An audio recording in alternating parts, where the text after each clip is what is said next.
Do you remember back when you first started your business? Like the thrill and the excitement, and it all had to be perfect, and you had the perfect stapler that matched like the paperclip holder that matched like your pen and all that good jazz. Yo, I have to giggle when I think back to those days because like I am such a perfectionist that it's not even funny. And one of the biggest mistakes I made when I started my business was trying to make it perfect and to not only look like the gurus or everybody else, but to make it better. And what I found was it led me to this place of like multiple things, really. I don't even know where to begin. I probably should have wrote some notes down, but it led me to this place of really wanting, like, insecurity, number one, like feeling like a total failure because, I offered a program and instantly I didn't have 2,500 people on my email list. It made me feel inferior because if this is what success looks like, oh my God, like, how am I ever going to get there? In my industry, Tony Robbins is he has set the gold standard in terms of popularity for success. He's worth, last I checked, $500 billion, So when I think about comparing myself to a Tony Robbins, I was like, oh my God, how am I ever going to get there? And not only did it keep me in this place of insecurity and inferiority, but what it really did was keep me from launching the programs and the offers and doing the things within my business that like actually brought me joy and peace. I found myself after a few years in this space of being caught up in the busyness of business, right? Where you're just running your business, but it's not fun anymore. Like there was a time where staying up all night was actually fun because, your heart was in it and it was a labor of love. And then it just actually became a labor. And so what's been wild is one of the biggest lessons out of this biggest mistake, honestly, became my biggest lesson. And that was to go with the flow. I mean, I know that sounds pretty basic and I know it sounds, really simple, but the reality is that so often we get caught up in what we think it has to look like, or we think it has to be, or what we think people want to hear. I mean, in my industry, in the coaching industry, the first thing you learn is to go develop your client avatar and to figure out their pain points and to figure out their pleasure points. And those things are all wonderful to know when you're trying to learn to market, however, what I found was I created this large imbalance where I was so externally focused that I took the fun out of it. I took my labor of love, my project of my heart, the thing that I ultimately felt like I was called to do, and it became like this work, this task. And then on top of that, I wasn't seeing the money that I thought and wanted to be seeing, right? I thought I should be seeing and wanted to be seeing. So one of the things that really kept me apart from that, guys, is the realization that I was creating from a place of what I thought it had to look like or what I thought my clients wanted. And I forgot that old adage that people don't buy your product, they buy you. And I took myself completely outside of myself. I was trying to be something that I wasn't. I was trying to look a certain way and present a certain way when it was totally inorganic to who I am. And as I did that, it took the power out of my message and out of what I was doing. In addition to that, wanting to look and fit within this bubble and within polite society and within the frame of what I thought it was supposed to look like, I completely ignored all of those delicious, magnificent offers that came from my heart. The ones that I thought were just way too weird and way too woo-woo to sell on LinkedIn. That what business professional would ever want this type of work? What business professional is actually concerned about how to make better intuitive decisions? Most of them, if not all of them, like we all know that we can look at the numbers. Men lie, women lie, numbers don't lie. But there are times where we're like, but I feel like there's more to it that I'm missing or that I could tap into or that I want to understand. And what I found is as I allowed myself, not only in my business realm, but in my personal realm as well, to not only want what I want, but to do what I want and to talk about what I want, it not only started to shake loose that feeling of inferiority and insecurity because nobody else was doing what I do the way that I do it, right? So I didn't have to compare myself.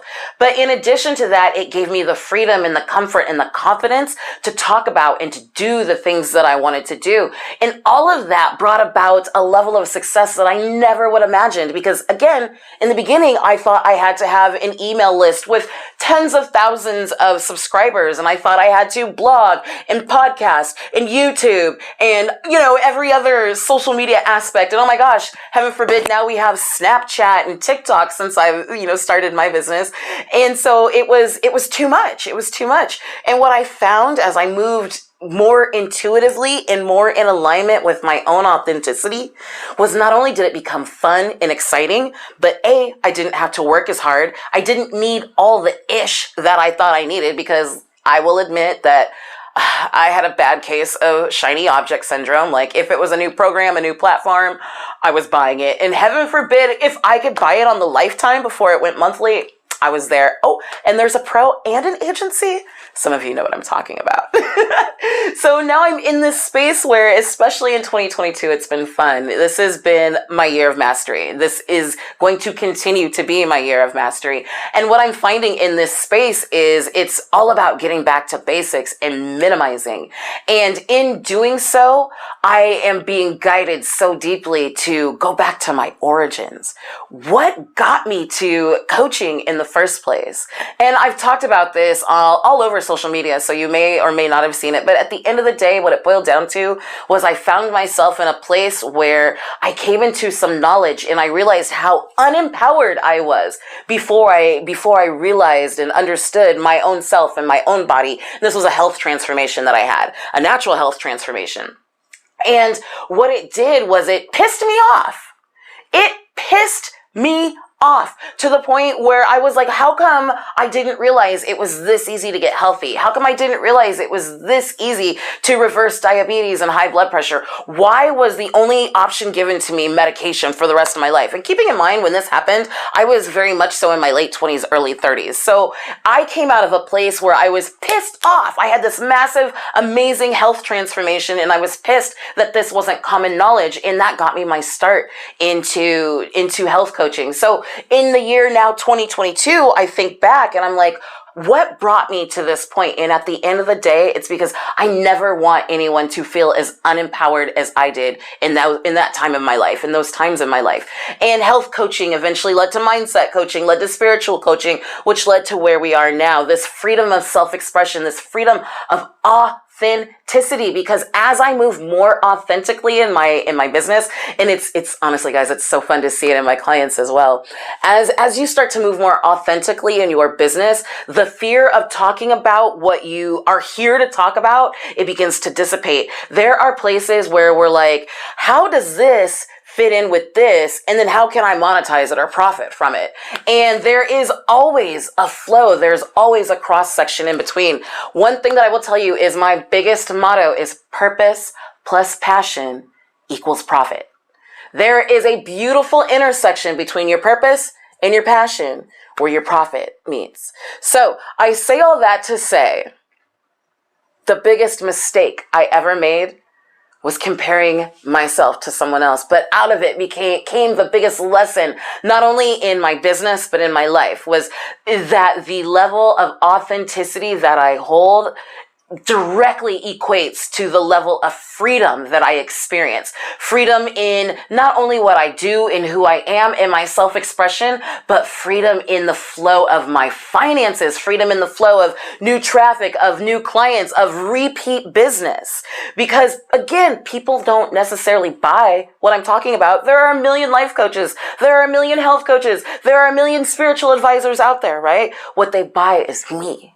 And the same goes for you. So my challenge for you today is to take a step back, just allow yourself, this isn't even an active challenge, just allow yourself to daydream in a realm that you've maybe shut off from yourself.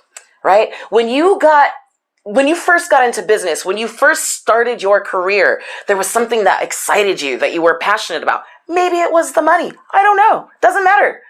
But get back to that origin, get back to that conceptual place.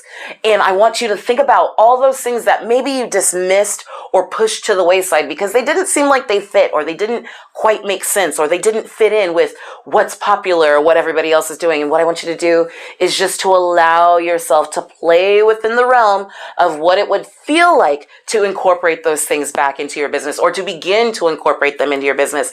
And here's the thing that you're going to find.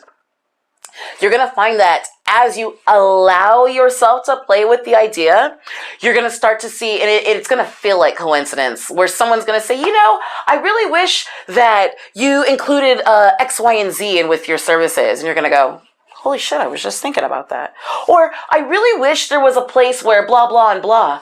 Or here's always the kicker for me. Someone close to me, a family member, a really good friend, comes to me and they go, I just hired somebody to do A, B, and C. And I'm like, God dang it. I was planning on offering that, but I didn't think it would make sense or that anybody wanted it.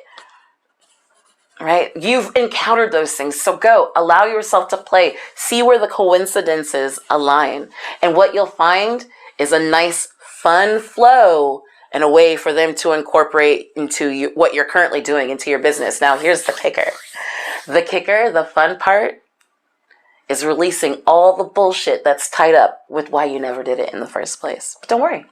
That's what I'm here for. Again, I am your spiritual advisor, here to guide you through the delicious intersection of purpose, passion, and profit. All right. Peace and love, my dear Titan. Peace and love, my dear Goddess. I look forward to seeing you tomorrow. But in the meantime, make sure to reach out with any questions. And again, allow yourself to play. Bye-bye.